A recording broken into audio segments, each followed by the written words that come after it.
نحمده ونصلي على رسوله الكريم أما بعد أعوذ بالله من الشيطان الرجيم بسم الله الرحمن الرحيم يسألونك عن الأنفال قل الأنفال لله والرسول فاتقوا الله وأصلحوا ذات بينكم وأطيعوا الله ورسوله إن كنتم مؤمنين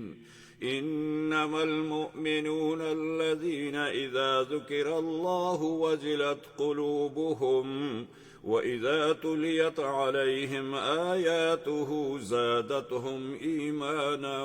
وعلى ربهم يتوكلون الذين يقيمون الصلاة ومما رزقناهم ينفقون أولئك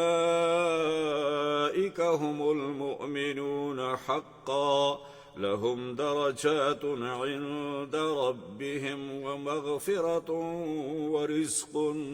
كريم صدق الله العظيم. سامعین و ناظرین و حضرات، السلام علیکم ورحمۃ اللہ وبرکاتہ. آج ہمارے پاس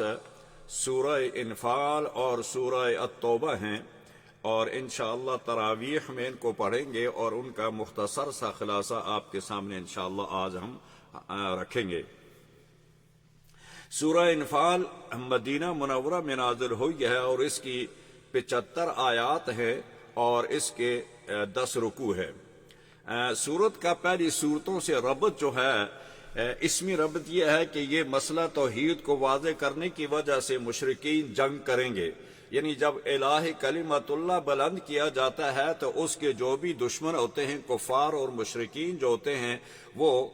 توحید کے مخالف ہوتے ہیں، لہذا وہ آپ سے جنگ پر تیار ہو جائیں گے. اور فتح کی صورت میں اموال غنیمت حاصل ہوں گے، اور جب اموال غنیمت حاصل ہوں تو پھر ان کی تقسیم جو ہے وہ بھی اللہ کے حکم کے مطابق ہوگی. وہ اپنی مرضی سے آپ اس کو تقسیم نہیں کر سکتے.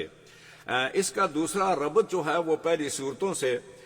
مانوی ربط جسے کہتے ہیں. سورہ مائدہ میں اللہ تبارک و تعالیٰ نے مائدہ اور انعام میں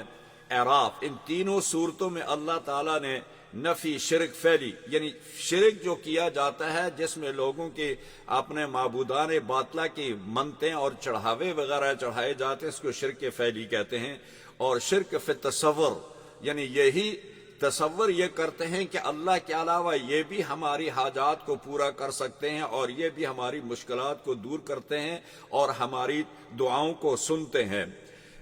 لہذا ان تینوں صورتوں میں اللہ تبارک و تعالیٰ نے بڑے مفصل طریقے سے دلائل عقلی، دلائل نقلی اور یہ سارے دلائل دے کر پوری طرح اس کو واضح کر دیا گیا تھا. جہاں بھی مشرکین کا زور ہوگا وہ مومنوں کو تنگ کریں گے. جس طرح پیغمبروں کو انہوں نے تنگ کیا اسی طرح یہ تمہیں بھی تنگ کریں گے. اور اسی طرح آگے فرمایا کہ اعراف میں تقریباً 7 انبیاء کا ذکر کر کے بتایا گیا کہ انہیں کتنا ستایا گیا ہے توحید کی وجہ سے. حضرت نوح علیہ السلام، حضرت ہود، صالح، شعیب، لوط اور حضرت موسیٰ علیہ السلام، ان تمام انبیاء کو ان کی قوموں نے کتنا ستایا اور تنگ کیا، اور آخرکار اللہ تبارک و تعالیٰ نے اپنے انبیاء کی حفاظت کی اور تمام ان لوگوں کو اللہ تعالیٰ نے نیست و نابود کیا اور آئندہ آنے والے لوگوں کے لیے عبرت کا نشان بنایا. آگے انفال میں فرمایا گیا ہے کہ قاتلوہم حتی لا تکون فتنۃ ویکون الدین کلہ للہ، کہ اس وقت تک ان کے ساتھ پیکار جنگ رہو جب تک اللہ کا دین جو ہے وہ غالب نہیں آ جاتا اس ملک کے اندر، اس وقت تک ان کے ساتھ یہی سلوک کیا جائے گا. لہذا اب آگے سورت شروع ہوتی ہے. سورت کے 2 حصے ہیں. پہلا حصہ ابتدا سے لے کر یعنی یسألونک عن الانفال سے لے کر سورہ 41 آیت نمبر تک اس میں اللہ تبارک و تعالیٰ نے یعنی نعم المولا و نعم النصیر تک اس میں اللہ تعالیٰ نے پہلا حصہ اس کا یہ ہے اور دوسرا حصہ اس کا وَاعْلَمُوا أَنَّمَا غَنِمْتُمْ سے لے کر إِنَّ اللَّهَ بِكُلِّ شَيْءٍ عَلِيمٌ سورت کے آخر تک ہے۔ تو پہلے حصہ میں مال غنیمت کا حق ہے، یعنی مال غنیمت جو ہے وہ اللہ کا حق ہے، اور اس کا تقسیم بھی اللہ ہی کی مرضی سے ہوگی، اور اللہ تعالیٰ نے مال غنیمت کی تقسیم کا جو اختیار ہے وہ آپ نے پیغمبر محمد رسول اللہ صلی اللہ علیہ وسلم کو دے دیا ہے۔ لہذا اس کی پہلی علت یہ بتائی کہ کما اخرجک ربک من بیتک بالحق وان فریقا من المؤمنین لکارہون۔ یہ پہلا جو سٹیپ ہے اس صورت کا، یعنی یہ سارا جو پس منظر آگے بیان کیا جائے گا، جنگ کے قوانین بتائے جائیں گے، تو ان کا سب سے پہلی پوڑی یہ ہے کہ نبی کریم صلی اللہ علیہ وسلم کو جب یہ معلوم ہوا کہ ابو سفیان جو ہے وہ مکہ کے لوگوں کا مال تجارت لے کر وہ شام چلا گیا ہے، تو جاتے ہوئے تو وہ نکل گیا، لیکن واپسی پر ان کا خیال یہ تھا کہ ہم اس کا راستہ روکیں گے، چونکہ ان لوگوں نے مکہ میں ہمیں بہت تنگ کیا ہے، ستایا ہے، تو لہٰذا آج ہم اس کا بدلہ ان سے یہاں لیں گے۔ تو نبی اکرم صلی اللہ علیہ وسلم نے ارشاد فرمایا کہ آج ہم نے جانا ہے اور ابو سفیان کا راستہ روکنا ہے۔ ان کا خیال یہ تھا کہ اس کے بعد جو مال و متاع ہے وہ ہمیں مل جائے گا، مسلمانوں کو مل جائے گا، تو اس کا راستہ روکیں گے۔ تو جب نبی کریم صلی اللہ علیہ وسلم مدینہ سے نکلے تو اس کا ذکر ہے کہ کما اخرجک ربک من بیتک بالحق وان فریقا من المؤمنین لکارہون۔ بہت سارے لوگ جو تھے وہ اس بات کو پسند نہیں کرتے تھے کہ ہم ان لوگوں کے ساتھ کیسا جا کر جنگ کریں گے یا لڑائی کریں گے یا کیا ہوگا، تاہم رسول کو مدینہ سے نکال کر میدان بدر میں اللہ تعالیٰ نے پہنچا دیا اور فرمایا کہ تم سمجھتے تھے کہ ہمیں بغیر کسی جنگ کے، بغیر کسی تکلیف میں ہمیں مال مل جائے گا اور ہم کامیاب ہو جائیں گے، لیکن یہ سمجھتے تھے کہ ہمیں کانٹا تک نہیں چبھے گا۔ تو اس کے متعلق فرمایا کہ نہیں، ایسا نہیں ہوگا، بلکہ جب یہ وہاں پہنچے تو ابو سفیان کا قافلہ تو بچ کر مکہ کی طرف نکل گیا، لیکن اس نے ایک آدمی کو مکہ کی طرف بھیجا، اور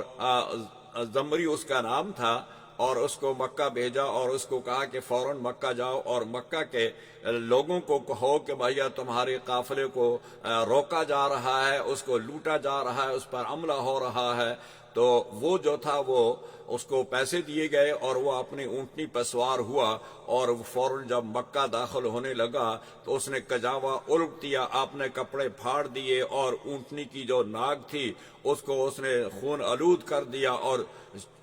شور مچانے لگا، چیخو پکار کرنے لگا، مدد مدد مدد۔ تو اس نے جب یہ شور کیا تو مکہ کے لوگ جو تھے وہ سارے تیار ہو گئے، اور وہاں سے 1000 کا لشکر جو تھا وہ ابو سفیان کو بچانے کے لیے مکہ سے نکل پڑا، اور اس کے ساتھ عورتیں بھی، اور ان کے سب لوگوں کو اس نے مکہ سے زبردستی نکال کر لے آیا کہ کوئی مکہ میں اب پیچھے نہیں رہے گا، ہم جائیں گے اور اہل مدینہ کے ساتھ ہم جنگ کریں گے۔ یہ وہاں سے نکلا اور نکل کر یہ وہاں پہنچ گئے۔ ادھر سے نبی کریم صلی اللہ علیہ وسلم جب گئے تھے تو چونکہ ان کا کوئی ارادہ نہیں تھا کہ ہم کوئی جنگ کریں گے، یا جنگ کا ارادہ تھا یا کوئی ایسے جنگ والا معاملہ تھا، لیکن جب یہ یہاں پہنچے بدر کے میدان پر، ادھر سے قریش مکہ کا لشکر آ گیا 1000 کا، یہ 313 تھے، وہ 1000 تھے، اور اس کا ذکر اللہ تبارک و تعالی نے اس سورت کے اندر ابتدا میں یہ فرمایا ہے۔ علت ثانیہ فرمایا استستغیثون ربکم فاستجاب لکم ربکم، جب تم بدر کے میدان میں پہنچے تو تم 313 تھے اور وہ تم سے زیادہ تھے، اور پھر یہ ہوا کہ انہوں نے پانی کا جو علاقہ تھا اس پر بھی قبضہ کر لیا، اور وہ علاقہ مٹی والا بھی تھا اور پانی بھی اس کے پاس تھا۔ مسلمانوں کو جو جگہ ملی وہ ریتلی زمین ملی تھی، لیکن وہاں نبی اکرم صلی اللہ علیہ وسلم نے اللہ سے دعا کی اذ تستغیثون ربکم فاستجاب لکم انی ممدکم بألف من الملائکۃ مردفین وما جعله اللہ الا بشرا ولتطمئن به قلوبکم وما النصر الا من عند اللہ ان اللہ عزیز حکیم۔ اس آیت میں اللہ تعالیٰ نے اس واقعے کا وہاں ذکر کیا، اور نتیجہ یہ ہوا کہ اللہ تبارک و تعالیٰ نے ان پر باران رحمت برسایا۔ یعنی بدر کے جو ہمارے شریک تھے صحابہ کرام، تو اللہ تعالیٰ نے وہاں باران رحمت فرمایا، اور اس کا نتیجہ یہ ہوا کہ جو مٹی تھی وہاں پھسلن شروع ہو گیا، اور جو ریت تھی اس میں جب بارش ہوئی تو وہ مضبوط اور پختہ ہو گئی، اور اس میں اللہ تعالیٰ نے ان کو اس نیند عطا فرمائی، اونگ آئی ان کو، اور وہ تھکن اور وہ خوف وہ سارا کچھ اس باران رحمت سے دور ہو گیا، اور یہ تر و تازہ ہو گئے، فریش ہو گئے، پانی بھی مل گیا، جگہ بھی ان کی مضبوط ہو گئی۔ اس کے بعد آگے فرمایا کہ اذ یغشیکم النعاس امنۃ منہ وینزل علیکم من السماء ماء لیطہرکم بہ وَيُذْهِبْ عَنْكُمْ رِجْزَ الشَّيْطَانِ وَلِيَرْبِطَ عَلَىٰ قُلُوبِكُمْ وَيُثَبِّتَ بِهِ الْأَقْدَامِ۔ ان آیات میں اللہ تعالیٰ نے اس کا ذکر فرمایا۔ آگے فرمایا، پانچویں علت فرمائی کہ اِذْ يُوحِي رَبُّكَ إِلَى الْمَلَائِكَةِ أَنِّي مَعَكُمْ، کہ اے ایمان والو تم گھبرانا نہیں ہے، بے شک میرے فرشتے تمہاری مدد کے لیے پہنچ رہے ہیں، اور ان کو خوشخبری سنا دی گی کہ کافروں کے دلوں پر ہم رعب ڈالیں گے اور تمہارے دلوں کو یہ مضبوط اور تقویت پہنچائیں گے۔ تو یثبت بہ الاقدام فثبتوا الذین آمنوا سألقی فی قلوب الذین کفروا الرعب، ایمان والوں کے تو قدموں کو ثابت کر دو اور مشرکین مکہ کے دلوں پر رعب ڈال کر ان کو مرعوب کر دو۔ علت سادس یہ بتائی، چھٹی علت یہ بتائی، وَإِذْ يَمْكُرُ بِكَ الَّذِينَ كَفَرُوا لِيُثْبِتُوكَ أَوْ يَقْتُلُوكَ أَوْ يُخْرِجُوكَ۔ اس آیت میں اللہ تبارک و تعالی نے نبی اکرم صلی اللہ علیہ وسلم کی ہجرت کا ذکر فرمایا۔ ابتداءً دار الندوہ میں مشرکین مکہ جو تھے، ان کے بڑے بڑے سارے سردار جو تھے، اور یہ جو دار ندوہ جو تھا یہ قصی بن کلاب کا مکان تھا، اور اس کو انہوں نے اس کام کے لیے استعمال کرتے تھے جہاں مجلس ان کی ہوتی تھی، مشاورت کرتے تھے سارے سردار مل کر۔ تو اس میں ان کے سب سے بڑے ابو جہل اور نضر بن حارث، عتبہ، شیبہ، امیہ بن خلف، ابو سفیان وغیرہ یہ ان کے لیڈر تھے، اور ان کی سربراہی میں یہاں یہ میٹنگ ہوا کرتی تھی۔ انہوں نے جب دیکھا کہ کچھ صحابہ کرام جو ہیں وہ مکہ مکرمہ سے ہجرت کر کے مدینہ چلے گئے ہیں، تو ان کے ذہن میں یہ تھا کہ وہاں تو یہ لوگ بڑھتے جا رہے ہیں، اور ہمیں فکر یہ ہے کہ اگر محمد صلی اللہ علیہ وسلم اگر یہ بھی یہاں سے چلے گئے مدینہ، تو مدینہ مستقل طور پر ان کا ٹھکانہ بن جائے گا، اور یہ وہاں قوت پکڑ لیں گے اور ان کے پاس طاقت آ جائے گی، اور پھر یہ دوبارہ ہم پر حملہ آور ہوں گے۔ تو لہٰذا اس سے بہتر یہ ہے کہ یہ یہاں سے جائیں، ان کو یہاں ہی روک لیا جائے، ان کو یہاں ہی روک کر ان کو کمزور کیا جائے، اور اس کے لیے ان کی یہ میٹنگ ہو رہی تھی۔ اس میٹنگ کے اندر جو لوگ شریک تھے، ابو البختری تھے، اور ابو الاسود تھے، ابو جہل تھے، اور اس کے اندر ایک بوڑھا آیا۔ جب ان کے اندر میٹنگ چل رہی تھی تو ایک ابلیس شیطان جو تھا وہ ایک بوڑھے شخص کی شکل میں آیا، اور اس نے آ کر کہا کہ بھیا میں نجد کا ایک نمائندہ ہوں، اور میں تمہاری مدد کرنے کے لیے آیا ہوں، میں نے سنا ہے تم کوئی پلان بنا رہے ہو اور میں تمہاری مدد کر سکتا ہوں۔ انہوں نے اس کو بلا لیا، وہاں بٹھا لیا، تو انہوں نے پھر آپس میں مشورے کی کہ کیسا کیا جائے، محمد صلی اللہ علیہ وسلم کے ساتھ کیا سلوک کیا جائے، اور اس کے لیے یہ میٹنگ ہو رہی تھی۔ ابو البختری نے کہا کہ ان کو قید کر دیا جائے، آئینی زنجیروں میں ان کو بند کر دیا جائے، اور ابو الاسود نے مکہ سے نکال دیے جانے کی تجویز دی۔ تو نجدی نے کہا کہ یہ تجویز بھی ٹھیک نہیں ہے، وہ جو ابلیس تھا، شیطان تھا، اور پہلی تجویز کہا کہ یہ بھی ٹھیک نہیں ہے۔ ابو جہل نے سب قبیلے کے لوگوں کو بلا کر کہا کہ نوجوانوں سے ایک بار حملہ کرواتے ہیں تاکہ رسول اللہ صلی اللہ علیہ وسلم کو شہید کر دیا جائے، اور پھر جب بنی عبد مناف جو ہیں وہ خون کا مطالبہ کریں گے، قصاص کا مطالبہ کریں گے، تو ظاہر ہے کہ اتنے لوگوں سے قصاص تو لیا نہیں جائے گا، اور اس دیت پہ راضی ہو جائیں گے، اور اس دیت کو ہم تمام قبائل پہ تقسیم کر کے ان کو عطا کر دیں گے۔ تو نجدی نے کہا کہ یہ سب سے بہتر تجویز ہے، لہذا یہ فیصلہ ان کا ہوا، اور اس آیت میں اللہ تعالیٰ نے اس کا ذکر فرمایا ہے، وَإِذْ يَمْكُرُ بِكَ الَّذِينَ كَفَرُوا لِيُثْبِتُوكَ أَوْ يَقْتُلُوكَ أَوْ يُخْرِجُوكَ وَيَمْكُرُونَ وَيَمْكُرُ اللَّهُ وَاللَّهُ خَيْرُ الْمَاكِرِينَ۔ تم نے یہ تدبیر کی کہ پیغمبر صلی اللہ علیہ وسلم کو قید کر دیا جائے، یا ان کو قتل کر دیا جائے، یا ان کو شہر بدر کر دیا جائے، تمہاری یہ تجویز تھی، لیکن اللہ تعالیٰ نے میں تجویز کر لی ہے، اور اللہ کی تجویز سب سے بہتر اور کامیاب ہے۔ حضرت جبرائیل علیہ السلام تشریف لائے، اور ان کی میٹنگ کا سارا حال جو تھا وہ آپ صلی اللہ علیہ وسلم کو بتا دیا، اور انہوں نے اسی رات گھر کا محاصرہ کر لیا، نوجوانوں کو بھیجا اور انہوں نے رسول اللہ کے گھر کا محاصرہ کیا، اور اس محاصرے کے بعد نبی کریم صلی اللہ علیہ وسلم جو تھے وہ اندر رہ گئے، اور جبرائیل امین نے کہا کہ یا رسول اللہ، آج آپ نے اپنے گھر میں اپنے بستر پر رات نہیں گزارنی ہے، کیونکہ ان لوگوں کا جو پلان ہے وہ یہ ہے۔ تو نبی اکرم صلی اللہ علیہ وسلم نے حضرت علی مرتضیٰ رضی اللہ تعالی عنہ کو بلایا اور کہا کہ علی، یہ میرے پاس لوگوں کی امانتیں ہیں، اللہ نے مجھے حکم دے دیا ہے، میں نے آج نکلنا ہے مکہ سے، اور مجھے ہجرت کی اجازت مل گئی ہے، تو آپ یہ امانتیں میں چھوڑ کے جاتا ہوں، تاکہ کل لوگ یہ نہ کہیں کہ ہماری امانتیں ساتھ لے گیا یا کھا گیا۔ تو لہذا یہ امانتیں، یہ سب کے ان پر نام لکھے ہوئے ہیں، جن کی امانتیں ہیں، کل جب میں چلا جاؤں گا تو آپ یہ لوگوں کی امانتیں ان کے حوالے کر دینا، اور پھر جب اللہ کا حکم ہوگا تو میں آپ کو حکم دوں گا کہ آپ بھی مکہ چھوڑ کر ہم سے آ ملے۔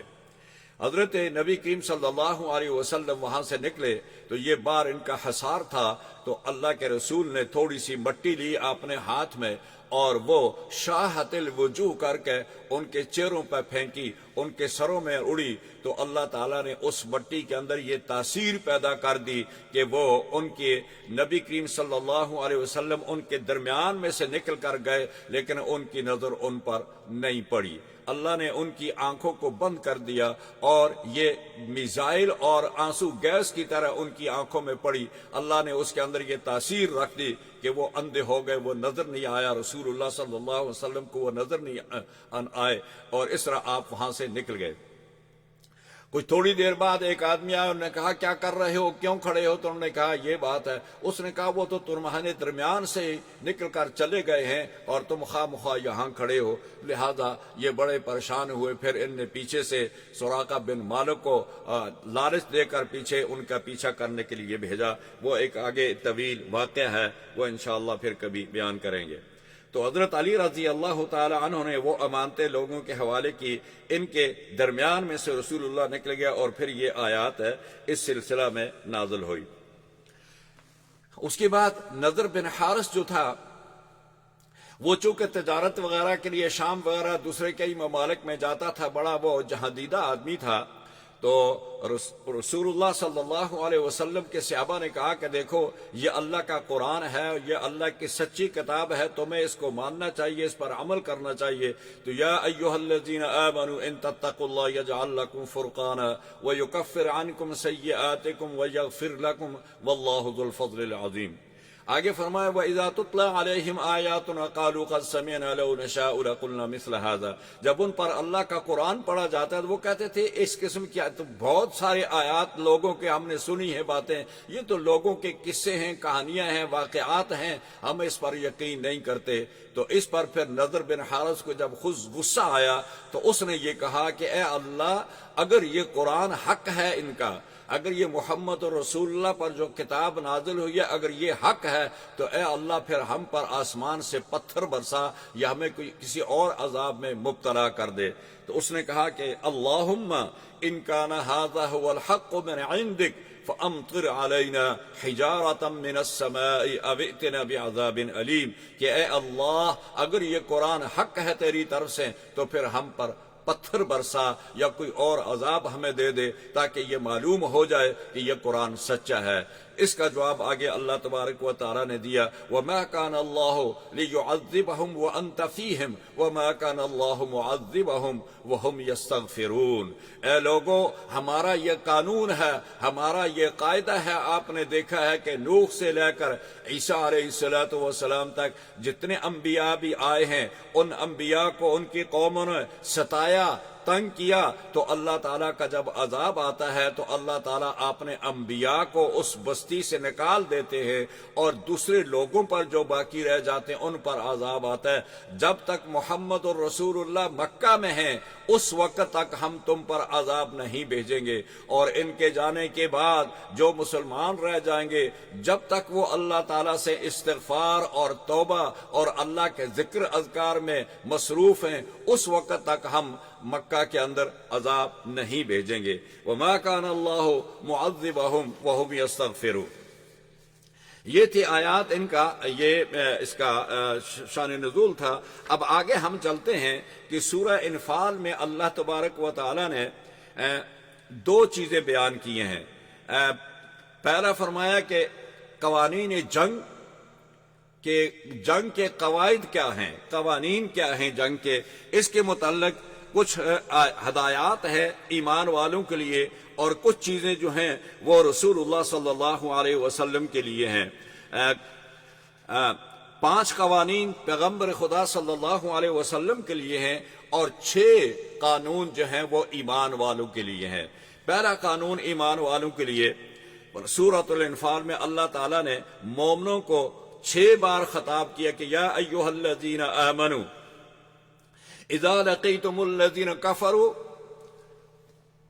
یا ایھا الذین آمنوا اذا لقیتم الذین کفروا زحفا فلا تولوہم الادبار۔ ایمان والو، جب بھی میدان کے اندر دشمن سے مقابلہ ہو تو وہاں سے پیٹھ پھیر کر بھاگنا نہیں ہے۔ اگر پیچھے حکمت کی وجہ سے پیچھے آنا بھی ہو تو وہ کسی حکمت کی وجہ سے ہو کہ دوبارہ ان پر حملہ کرنا ہے، اور کس طریقے سے اور کس طرف سے کرنا ہے، اس کے لیے یہ تو جائز ہے، لیکن پیٹھ پھیر کر دشمن کے مقابلہ میں تم نے نہیں بھاگنا ہے۔ پہلا خطاب یہ تھا۔ اور دوسرا فرمایا یا ایھا الذین آمنوا اطیعوا اللہ ورسولہ ولا تولوا عنہ وانتم تسمعون۔ جب تم پیغمبر کی بات سن رہے ہو، پیغمبر تمہیں پکار رہا ہے، تو اس وقت پیغمبر کی پکار پر لبیک کہو، ان کو چھوڑ کر پیچھے نہیں جانا ہے۔ اے ایمان والو، اللہ اور اللہ کے رسول کی اطاعت کرو اور اس سے سن کر اعراض مت کرو۔ آگے فرمایا تیسرا خطاب یا ایھا الذین آمنوا استجیبوا للہ وللرسول اذا دعاکم لما یحییکم واعلموا ان اللہ یحول بین المرء وقلبہ وانہ الیہ تحشرون۔ اے ایمان والو، اللہ اور اس کے رسول کی اطاعت کے ساتھ ساتھ ایمان والو، تمہیں حکم دیا جاتا ہے کہ اللہ اور رسول کا حکم مانو۔ جب بھی تمہیں اللہ کا رسول کسی طرح بلائے، جس کام کے لیے بلائے، تم نے اس کی پکار کو قبول کرنا ہے، لبیک کرنا ہے، اور کوئی عذر تمہارا اس وقت قابل قبول نہیں ہوگا۔ اور چوتھا خطاب فرمایا کہ یا ایھا الذین آمنوا لا تخونوا اللہ والرسول وتخونوا اماناتکم وانتم تعلمون۔ اے ایمان والو، اللہ اور رسول سے خیانت نہ کرو، اور آپس میں بھی امانتوں میں خیانت نہیں کرنی ہے۔ اگلی آیت میں 5واں خطاب یا ایھا الذین آمنوا ان تتقوا اللہ یجعل لکم فرقانا۔ اے ایمان والو، اگر تم اللہ سے ڈرتے رہو گے تو وہ تمہیں فرقان عطا کر دے گا، اور فرقان یعنی تمہیں حق اور باطل کے درمیان اللہ تعالی فیصلہ فرما دیں گے۔ اور اے ایمان والو، تمہارے گناہ بخش دیے جائیں گے، اور اللہ تمہارے گناہوں کو بخشنے والا اور فضل والا مہربان ہے۔ چھٹا خطاب فرمایا کہ یا ایھا الذین آمنوا اذا لقیتم فئۃ فاثبتوا۔ اے ایمان والو، جب کسی جماعت سے تمہارا مقابلہ ہو تو ثابت قدم رہو، اور اللہ تعالیٰ کے کو بہت یاد کرو تاکہ تم کامیابی سے ہمکنار ہو جاؤ۔ وَذَكَرُوا اللَّهَ كَثِيرًا لَعَلَّكُمْ تُفْلِحُونَ وَأَطِيعُوا اللَّهَ وَرَسُولَهُ وَلَا تَنَازَعُوا فَتَفْشَلُوا وَتَذْهَبَ رِيحُكُمْ وَاصْبِرُوا۔ آپس میں اختلاف نہیں کرنی ہے، پیغمبر کی اطاعت، امیر کی اطاعت، اور ایک دوسرے کے ساتھ محبت، صبر، شکر، ذکر اللہ میں مصروف رہو۔ ذکر اللہ کی وجہ سے، صبر کی وجہ سے اللہ تبارک و تعالی کی کامیابی جو ہے وہ تمہارے ساتھ ہے۔ ان آیات میں جن باتوں کا حکم دیا گیا ہے ان پر عمل کرنا، جن باتوں سے منع کیا گیا ہے ان سے باز آنا، یقیناً دنیا کے سب سے بڑی مضبوط اور طاقتور قوم بن سکتے ہو اگر تم ان پر عمل کرو گے۔ فرمایا وہ جماعت جو دشمن سے پیٹھ نہیں پھیرتی، جو اللہ و رسول کی اطاعت کرتی ہے، اور وہ جماعت جو اللہ اور رسول کے ایسے کام کے لیے بلائے جس میں اس کی حیات ہے، تو اس میں تمہیں ہر طرح سے اس کو سر خم تسلیم کرنا ہے۔ اور یہ 5-6 چیزیں جو تھی، یہ وہ 5 خطاب تھے ایمان والوں کو۔ آگے 5 قوانین جنگ جو ہیں وہ پیغمبر خدا صلی اللہ علیہ وسلم کے لیے ہیں سورہ انفال میں۔ آگے فرمایا کہ ایمان والو، فَإِمَّا تَسْتَفَنَّهُمْ فِي الْحَرْبِ فَشَرِّدْ بِهِمْ مَنْ خَلْفَهُمْ، یہ اللہ کے رسول کو خطاب ہے۔ فرمایا کہ اگر مشرکین، آپ نے مشرکین مدینہ والے جو تھے ان کے ساتھ آپ کے معاہد تھے، وہاں مشرکین بھی تھے، وہاں یہودی بھی تھے، ان سب لوگوں کے ساتھ آپ کے معاہد تھے، آپ کے وعدے تھے، اور اگر مشرکین وعدہ خلافی کریں تو آپ بھی وعدے کو پابند نہیں ہے۔ اگر وہ وعدہ توڑ دیں تو پھر آپ کے اوپر لازم نہیں ہے کہ آپ وعدے کی پابندی کریں، اور پھر ان کو وعدہ خلافی کی ایسی سزا دیں تاکہ ان کی نسلیں بھی یاد رکھیں۔ فَشَرِّدْ بِهِمْ مَنْ خَلْفَهُمْ، پھر آپ ان کو ایسی سزا دیں کہ تاکہ آنے والی نسلوں تک ان کو یہ یاد رہے۔ اور دوسری بات آگے فرمائی، دوسرا قانون، وَأَعِدُّوا لَهُم مَّا اسْتَطَعْتُم مِّن قُوَّةٍ وَمِن رِّبَاطِ الْخَيْلِ تُرْهِبُونَ بِهِ عَدُوَّ اللَّهِ وَعَدُوَّكُمْ، اے اللہ کے رسول، جہاں تک ہو سکے تم اس مقابلے کے لیے اپنی ممکنہ حد تک جو کچھ تم سے ہو سکتا ہے تیاری رکھو۔ موجودہ حالات میں جتنی بھی دفاعی ضروریات ملک کو ضرورت ہیں ان سب کو حاصل کرنے کی کوشش کرو تاکہ دشمن پر تمہارا غلبہ اور تمہاری دھاک بیٹھی رہے۔ اور تیسرا حکم فرمایا کہ وہ وَإِن جَنَحُوا لِلسَّلْمِ فَاجْنَحْ لَهَا وَتَوَكَّلْ عَلَى اللَّهِ إِنَّهُ هُوَ السَّمِيعُ الْعَلِيمُ، اگر مشرکین مرعوب ہو کر صلح کا ہاتھ آپ کی طرف بڑھاتے ہیں تو آپ بھی صلح قبول کر لیجئے اور اللہ پر بھروسہ کریں، اللہ کی مدد آپ کے ساتھ ہوگی۔ اور چوتھا حکم، یا ایہا النبی حسبک اللہ ومن اتبعک من المؤمنین، اے پیغمبر اللہ کو اور مومنین آپ کے لیے، اللہ اور مومنین آپ کے لیے کافی ہیں، یعنی آپ اللہ پر بھروسہ کریں اور آپ کے یہ جو مددگار ہیں یہ آپ کے ساتھ ہی رہیں گے، یہ آپ کی مدد کے لیے ہر وقت تیار رہیں گے۔ اللہ تعالیٰ ان کو ثابت قدم رکھے گا آپ کے ساتھ۔ اگلی آیت میں 5واں حکم، یا ایہا النبی حرض المؤمنین علی القتال، اے پیغمبر صلی اللہ علیہ وسلم مومنوں کو جنگ کی ترغیب دیتے رہے۔ آگے 6واں حکم، ما کان لنبی ان یکون لہ اسری حتی یثخن فی الارض،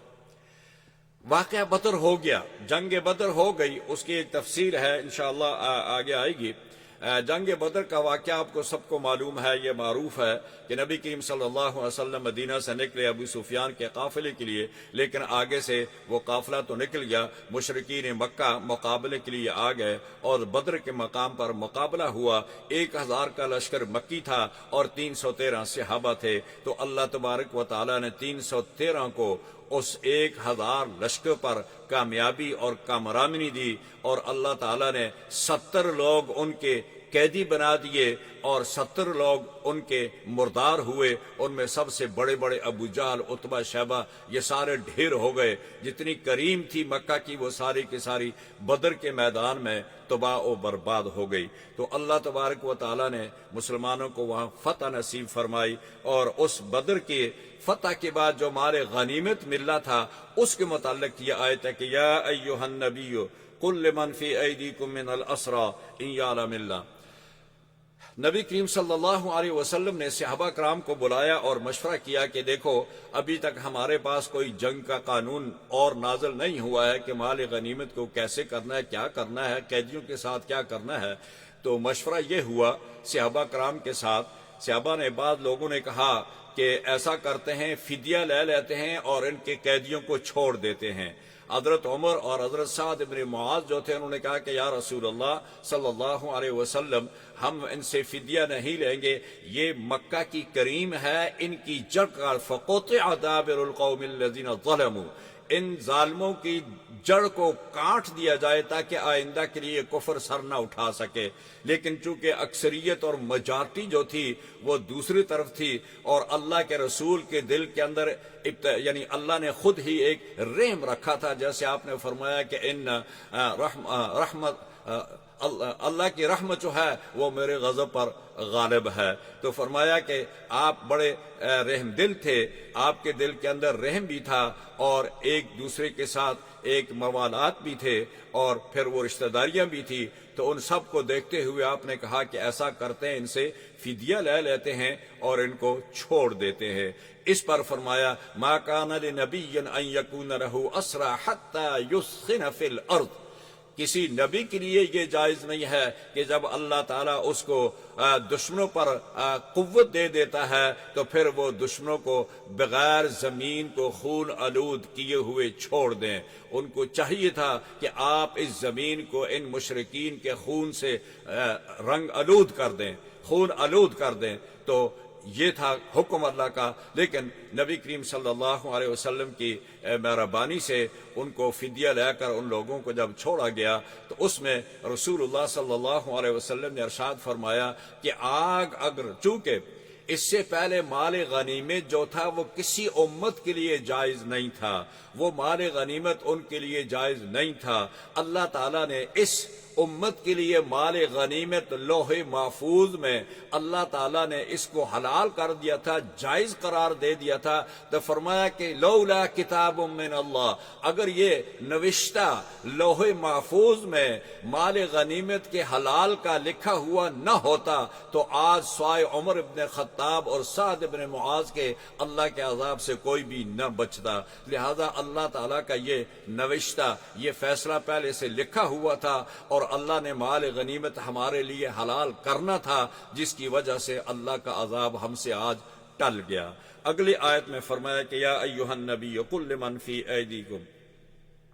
فدیہ وصول کرتے وقت جن قیدیوں نے اسلام قبول کیا ہے ان سے کہہ دیں کہ اللہ تعالیٰ تمہیں اس کے بدلے میں مال بھی دے گا اور اللہ تمہارے سابقہ گناہوں کو بھی بخش دے گا اور تمہیں عزت بھی عطا کرے گا، اور اگر تم نے دل سے اسلام قبول کیا ہے تو اللہ تعالیٰ اس کے بدلے میں تمہیں بہت سارا مال دے گا اور تمہارے گناہ بھی بخش دیے جائیں گے اور گناہ بھی معاف کر دیے جائیں گے۔ اور اگلی آیت میں فرمایا، سورت کے اختتام پر فرمایا کہ ان لوگوں کو ایک دوسرے کا رفیق ہونا چاہیے۔ والذین آمنوا وہاجروا وجاہدوا فی سبیل اللہ، والذین آمنوا وہاجروا وجاہدوا فی سبیل اللہ والذین آووا ونصروا، یہاں ایمان والوں کی 4 صفتیں بتائی ہیں۔ وہ ایمان لائے، پھر ہجرت کی، پھر اللہ کے راستے میں مال و متاع کے ساتھ جہاد بھی کیا، اور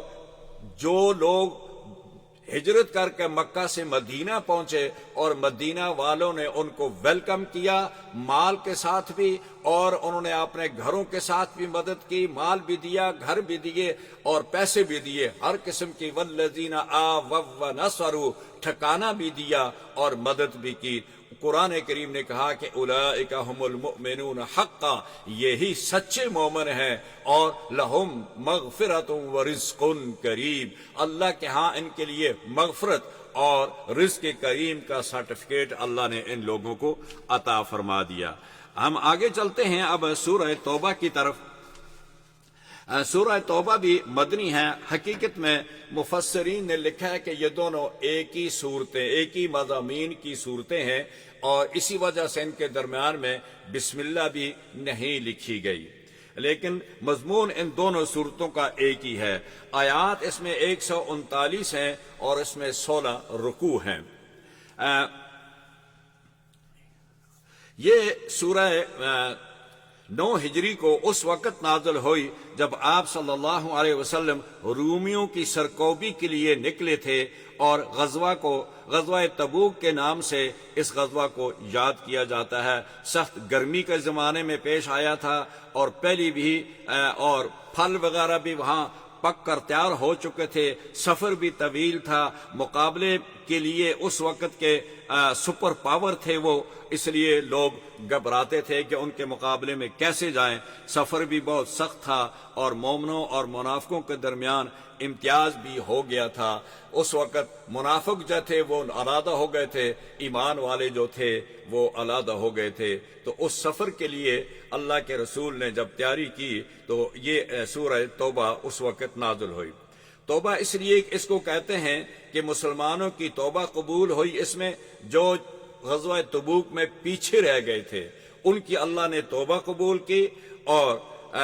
برات اس لیے کہتے ہیں کہ اس صورت میں کفار سے لا تعلقی کا اعلان کر دیا گیا۔ یہ حجۃ الوداع 9 ہجری کے بعد اللہ تبارک و تعالی نے نبی کریم صلی اللہ علیہ وسلم کو حکم دیا، فرمایا کہ یا ایھا الذین آمنوا انما المشرکون نجس فلا یقربوا المسجد الحرام بعد عامهم هذا۔ تو مشرکین سے جو معاہدات کیے تھے ان کی مدت انتہا کو پہنچ چکی تھی، 4 ماہ مقرر کر دیے گئے تھی، اور ان حج کرنے سے بھی ان کو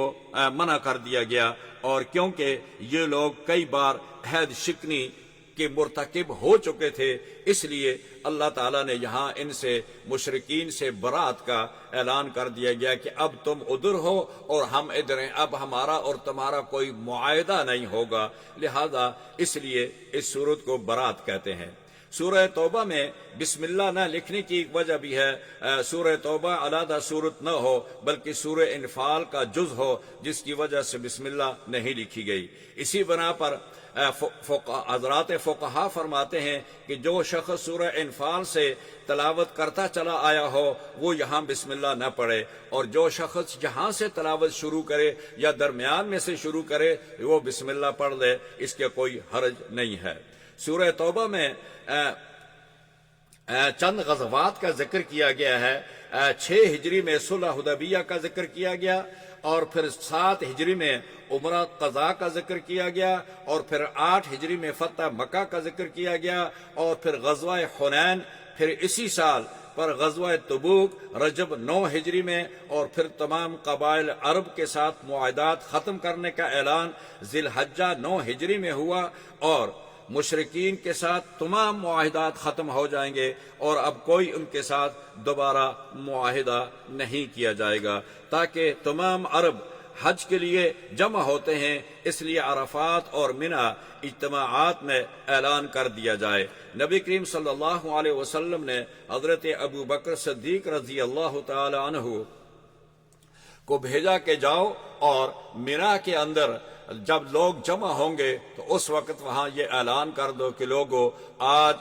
ہمارا اور تمہارے تمام معاہدات ختم ہیں، اور یا ایھا الذین آمنوا انما المشرکون نجس فلا یقربوا المسجد الحرام بعد عامهم هذا۔ تو یہ اعلان وہاں کروا دیا گیا، اور اس طرح پھر وَأَذَانٌ مِّنَ اللَّهِ وَرَسُولِهِ إِلَى النَّاسِ يَوْمَ الْحَجِّ الْأَكْبَرِ أَنَّ اللَّهَ بَرِيءٌ مِّنَ الْمُشْرِكِينَ وَرَسُولُهُ، کہ اللہ اور اس کا رسول مشرکین سے بری ہیں، برات کا اعلان کر دیا۔ چنانچہ اس اعلان کے لیے رسول اللہ نے حضرت ابو بکر اور حضرت علی کو بھیج کر عرفات اور منی میں اعلان کرا دیا۔ مشرکین مکہ مسجد حرام کی تعمیر اور حاجیوں کی خدمت پر فخر کرتے تھے کہ ہم نے حاجیوں کی خدمت کرتے ہیں، ہم نے مکہ کی تعمیر کی ہے، اس لیے اللہ تعالی ہمارے سب گناہوں کو معاف فرما دیں گے۔ تو اس کا جواب دیا کہ ما کان للمشرکین ان یامروا مساجد اللہ شاہدین علی انفسہم بالکفر، جن کے دلوں میں کفر ہے ان کو مسجد تعمیر کرنے کا کوئی اجر نہیں ملے گا، حاجیوں کو پانی پلانے کا کوئی اجر نہیں ملے گا۔ اجر ملنے کی سب سے پہلی شرط جو ہے وہ اللہ پر ایمان لانا اور محمد الرسول اللہ کو اللہ کا آخری رسول رسول سمجھ کر اس پر ایمان لانا اور اس کے ہر وقت اطاعت اور اس کی تابعداری اور نصرت مال اور جان سے اس کی مدد کرنی ہوگی۔ اگر یہ چیزیں نہیں ہیں تو پھر تمہارا نہ تو بیت اللہ کا بنانا نہ حاجیوں کو پانی پلانا کسی کام کا نہیں ہوگا۔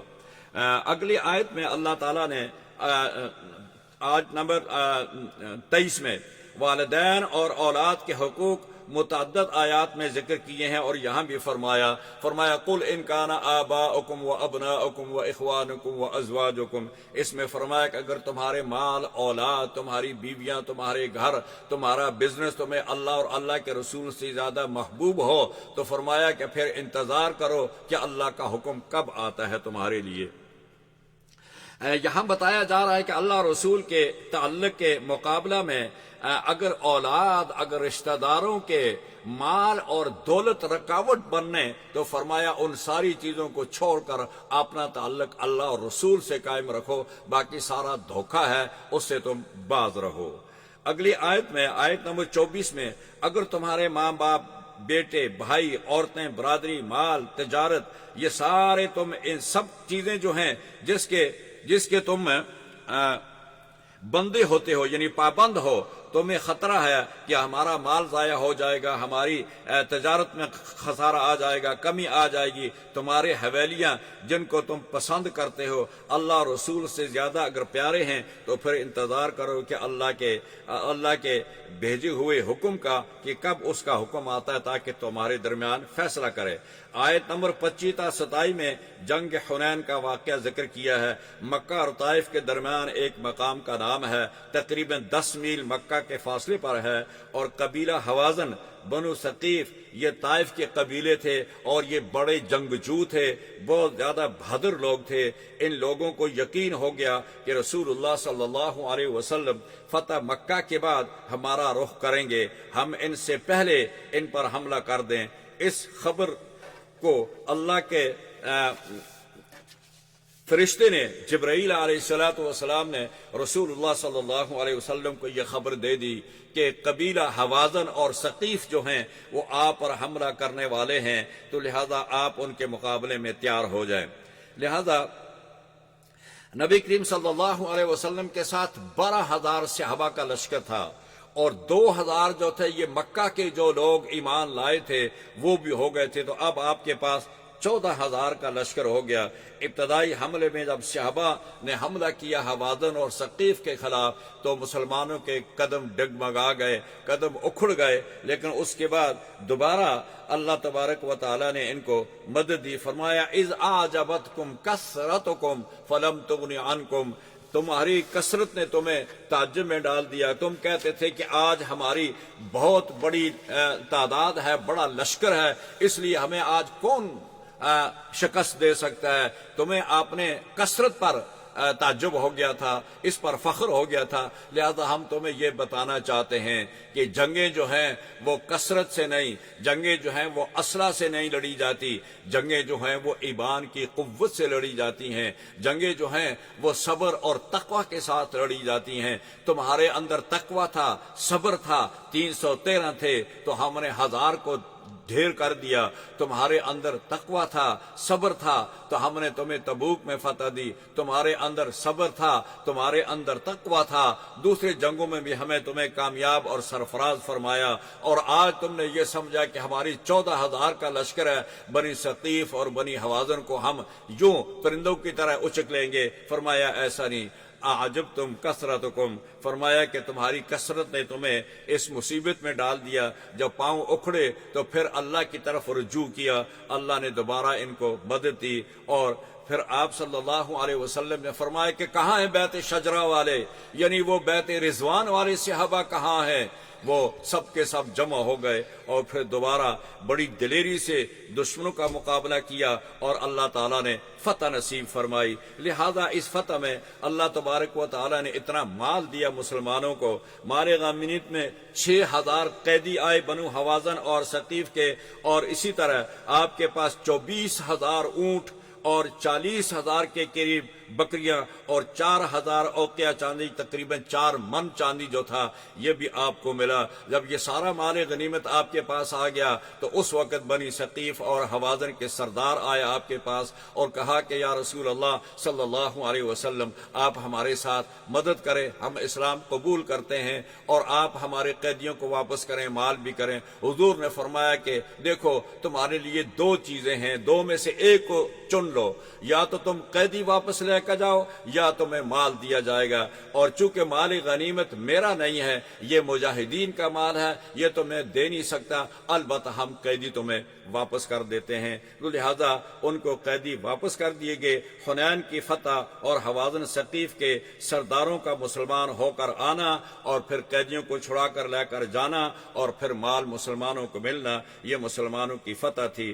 اور اس کے بعد پھر تبوک کا واقعہ ہے۔ آگے وہ علی الثلاثۃ الذین خلفوا، جس کی وجہ سے اس کا نام ہی توبہ رکھا ہے، وہ غزوہ تبوک کے لیے رسول اللہ صلی اللہ علیہ وسلم نے جب صحابہ کو تیار کیا، اس میں بہت سارے صحابہ سب بھی تقریباً شامل ہو گئے، چند صحابہ اس میں پیچھے رہ گئے تھے، حضرت کعب رہ گئے تھے، اور اسی طرح حضرت حلال بن امیہ، مرارۃ ابن ربیہ، یہ 3 پیچھے رہ گئے تھے۔ لیکن جب نبی کریم صلی اللہ علیہ وسلم واپس آئے، انہوں نے حضور نے فرمایا کہ ان سے علیحدہ ہو جاؤ، ان سے قطع تعلق کر لو، تو 40 دن تک یہ سارے کے سارے اپنے گھروں سے بھی علیحدہ کر دیے گئے، اور ان کے ایک جو تھے وہ بڑھاپے میں تھے، ان کی بیوی کو ان کی خدمت کے لیے چھوڑا، باقی کعب کو کہا کہ تم اپنے بیوی سے بھی علیحدہ ہو جاؤ، گھر سے بھی علیحدہ ہو جاؤ، صحابہ سے کہا کہ کوئی ان سے بات نہ کرے۔ 40 دن تک وہ علیحدہ رہے۔ 40 دن کے بعد اللہ نے ان کی توبہ قبول کی، تو اس کے لیے آیا وعلی الثلاثۃ الذین خلفوا حتی اذا ضاقت علیہم الارض بما رحبت ثم ولیتم مدبرین۔ یہ واقعہ ہے۔ اللہ تعالیٰ مجھے اور آپ سب کو اس پر عمل کرنے کی توفیق عطا فرمائے۔